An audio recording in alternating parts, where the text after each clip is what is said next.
కూర్చో. కళ్ళు పెద్దవి చేసి చూస్తే ఎవరు భయపడరు ఇక్కడ.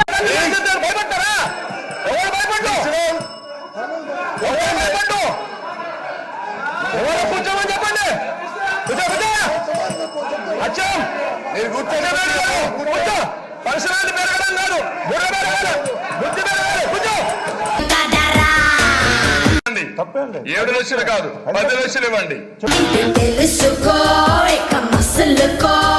ఈరోజు ఉదాహరణకి, ఎందుకంటే విశాఖపట్నం పారిశ్రామికంగా అభివృద్ధి చెందుతున్నటువంటి ప్రాంతంగా మనందరికి తెలుసు అధ్యక్ష.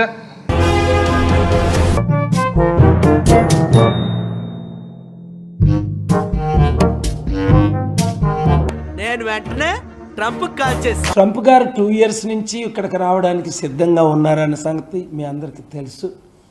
అయినా హైదరాబాద్ రానివ్వకుండా మోదీ గారు ఆపడం వలన నేను ఆయన్ని ఇండియా రాకుండా ఆపానన్న సంగతి మీడియా మిత్రులకి, ఇండియా టుడే మేనన్ గారికి కూడా తెలుసు. వాళ్ళ నాన్న గంగవీటి గంగా గారిని మర్డర్ చేయించింది మనమేం తెలుసు కూడా మన పార్టీలో చేరారు. అన్నా అక్కడ ఆలోచించండి.